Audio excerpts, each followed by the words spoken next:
Hi everyone, welcome back to J. Today we're going to set up a DIY CO2 system for the aquarium. I already have the system in place, but it's currently empty, so it's time to refill it. For this setup, I'll be using the baking soda and acetic acid method. Let me show you how it's done. Before we get started, we need to switch off the power to the solenoid valve. Once it's turned off, we'll remove the valve from this section. To do that, I'm going to use a spanner to loosen and detach it. All right, let's get started.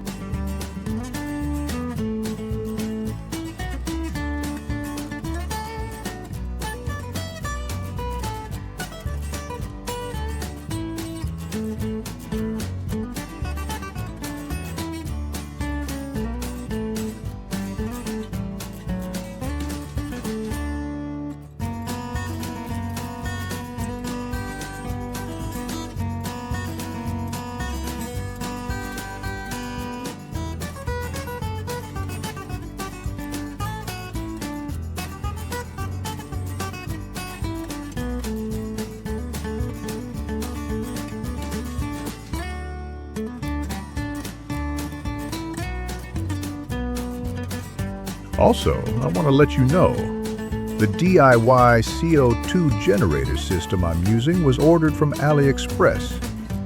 It's been working really well for me, and I'm very happy with it.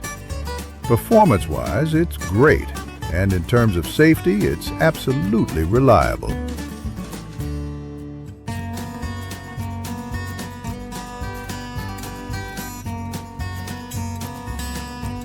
Before removing the bottles, we need to release the pressure inside them. To do that, I'll open the valve and let out any leftover CO2. This step is important. It makes the process easier and, most importantly, safer. Always better to handle it this way.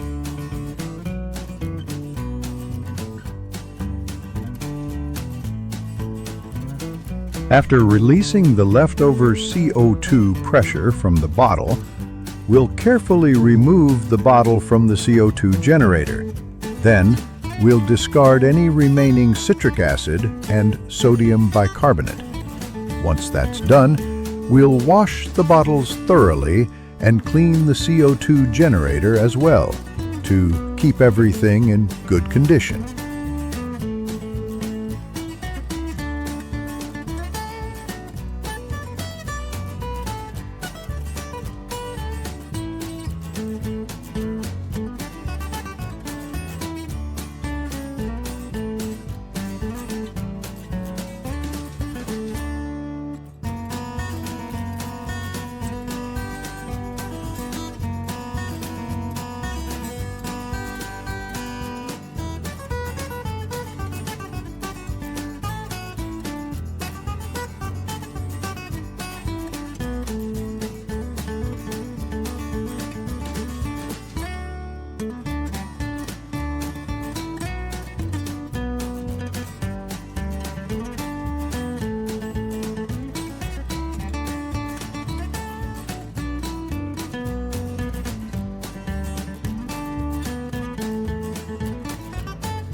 So, here's what I'm going to use for the refill.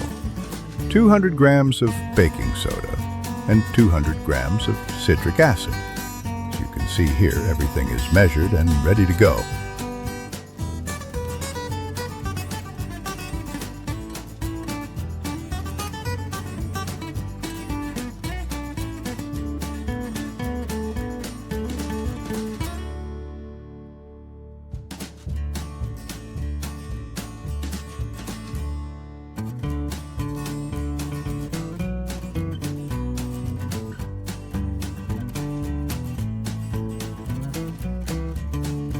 Now, I'm going to add 200 grams of baking soda into the white bottle and 200 grams of citric acid into the green bottle. As you can see here, I'm adding them slowly and carefully to avoid any mess.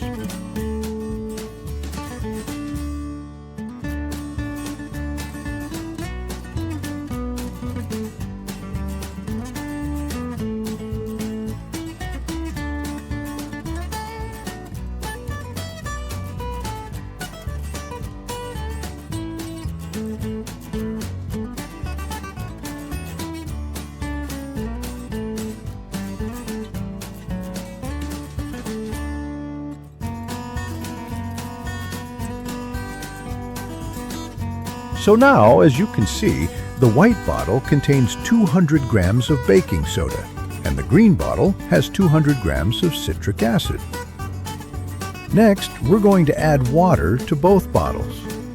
It's important to measure the water accurately, so I recommend using a measuring jug. For the baking soda, 200 grams, add 200 milliliters of water. And for the citric acid, 200 grams, add 600 milliliters of water.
Now that we've added the water, we need to mix it well.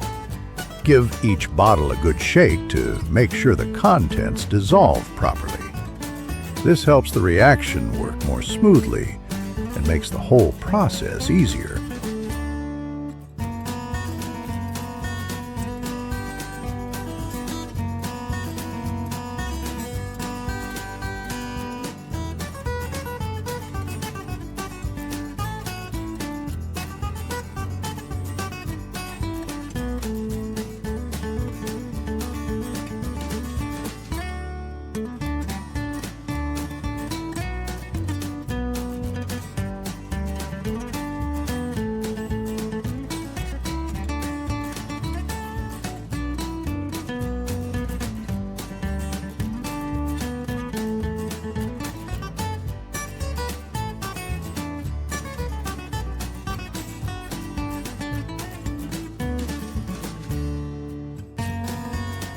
After giving the bottles a good shake, we'll now attach them to the CO2 generator. Make sure to seal them tightly. A firm, leak-proof connection is important to ensure that when the CO2 pressure builds up, nothing leaks from the generator.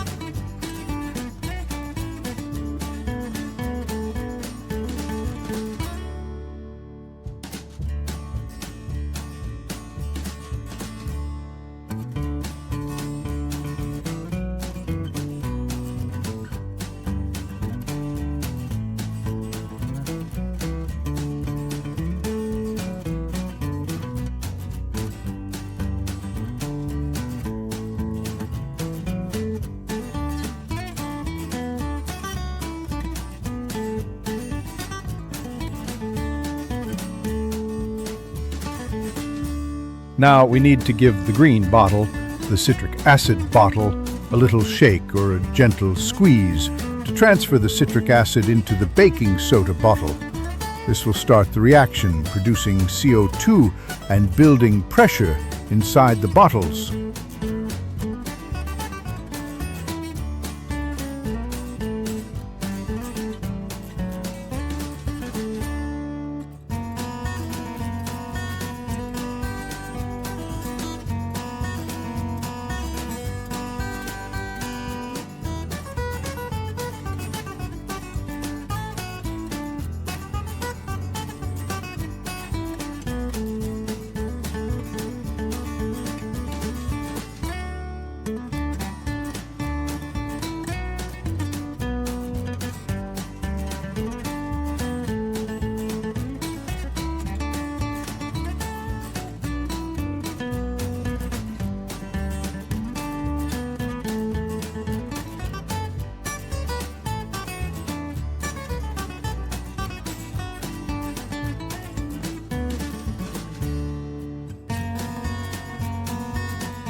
Now, if you look at the pressure meter, you'll see the needle starting to move as the pressure builds up.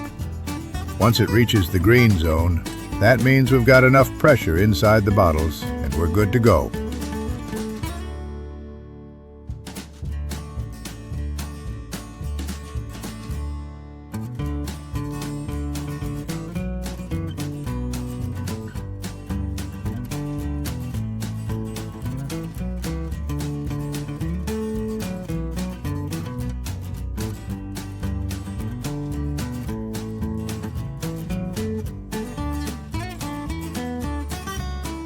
Now it's time to connect the bubble counter to the CO2 generator.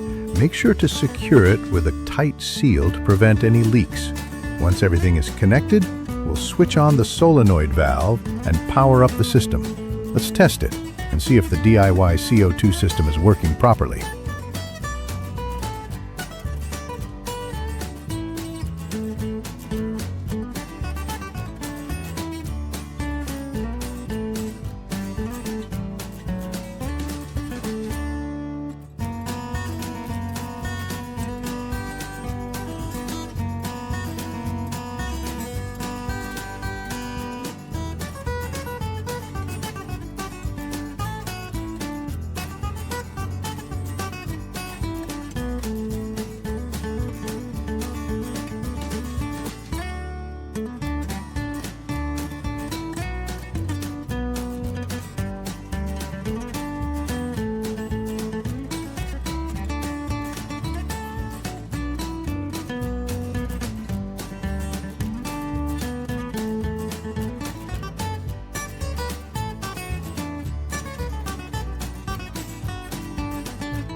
Now we'll open the regulator and give the system a test run. Let's check and see if our CO2 generator is working properly.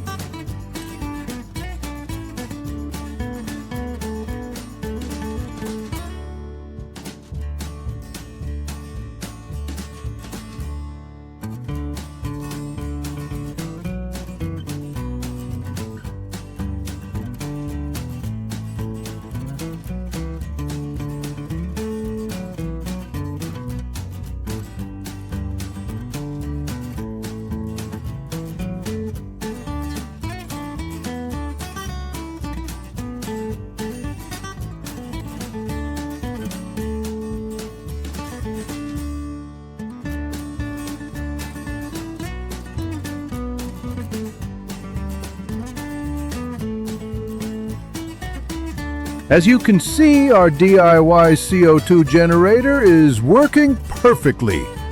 I hope you enjoyed the video. If you did, please don't forget to like, comment, and subscribe to my channel. Thanks for watching, and I'll see you soon on Journey with Jay.